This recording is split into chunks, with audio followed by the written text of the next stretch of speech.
झारखंड के 13वें महाधिवक्ता के रूप में रोहितस रॉय ने पदभार ग्रहण कर लिया है। हमारे साथ हैं सर। सबसे पहले आपको बहुत बहुत शुभकामनाएं सर।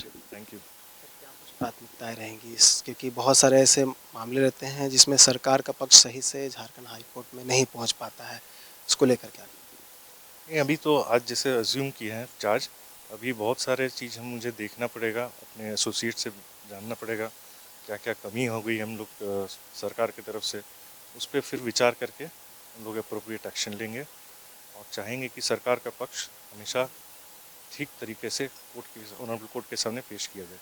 बहुत सारे अधिकारी को कहा जाता है कि एफिडेविट समय पर दाखिल किया जाए, क्योंकि अधिकारी की ओर से जो जवाब आएगा उसी के आधार पर पक्ष रख पाएंगे, तो उसको लेकर भी कुछ विचार विमर्श किया जाएगा। मीटिंग हम लोग जल्दी करने वाले हैं अपने एसोसिएट से, सब जो स्टेट के काउंसिल है, और उसको कैसे स्ट्रीमलाइन किया जाए ताकि जल्द से जल्द कोर्ट जो टाइम ग्रांट करती है उस विद इन दैट टाइम उसको फाइल किया जाए।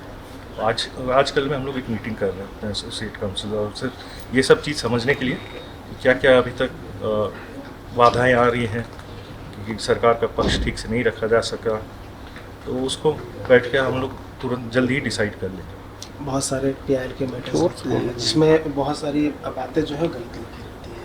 अमूमन होता है कि उसके कारण जो है आप लोग का समय जो है बहुत अधिक लग जाता है, तो इसको लेकर भी कुछ कोई टीम गठित किया जाएगा कि ये देखे कि ये पीआईएल में कितनी सच्चाई है कितनी सच्चाई नहीं। जी हाँ, ज़रूर।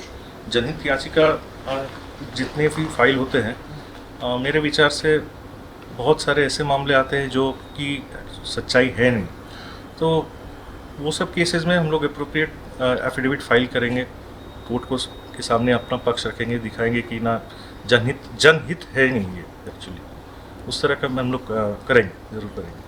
और सर बहुत सारे ऐसे मैटर्स देखे जाते हैं जिसमें ये कहा जाता है कि जिसमें ये देखा जाता है कि जो हाईकोर्ट की ओर से निर्देश दिया जाता है उसका पालन नहीं हो पाता है। इस कारण से बहुत सारे कंटेम्प्ट जो फाइल होते हैं उसको लेकर बहुत सारे मामले जो है पेंडिंग है, और उस कारण से जो लिटिगेंट्स की संख्या उसकी बढ़ जाती है, तो इसको लेकर भी कुछ किया जा रहा है।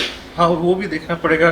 जैसे रिट पिटीशन में कोई डायरेक्शन हुआ है तो वो डायरेक्शन जो जजमेंट है उसके खिलाफ अपील अगर दायर अगर हुआ है तो मतलब विद इन लिमिटेशन है या बियॉन्ड लिमिटेशन है, और कोशिश करेंगे कि जो डायरेक्शंस पास होते हैं ऑनरेबल कोर्ट के उसको कंप्लाई किया जाए। अगर अपील फाइल नहीं हुआ है और अपील में अगर फाइल भी हुआ तो स्टे नहीं हुआ है, तो ये सब मामले में अगर डायरेक्शंस कंप्लाई करना उचित होगा तो ज़रूर ही किया जाएगा, ताकि कंटेम्प्ट केसेस कम और लिटिगेंट को जो डायरेक्शंस पास हुए हैं उसको उसका फ्रूट उसको जल्दी मिल पाए।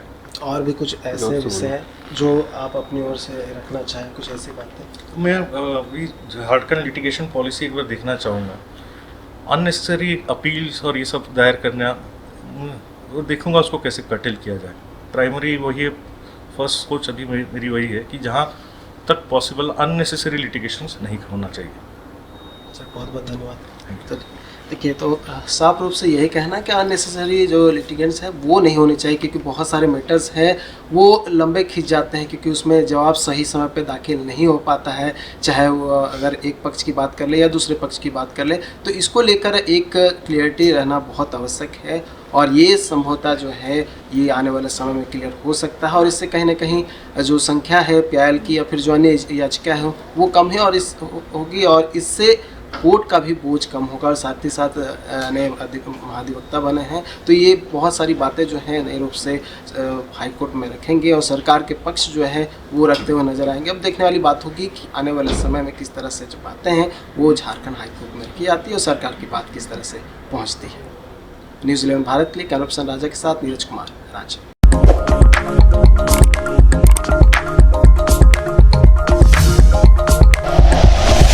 Like and share videos, subscribe करें हमारा चैनल और प्रेस करें बेल आइकॉन। न्यूज़ 11 भारत, सच है तो दिखेगा।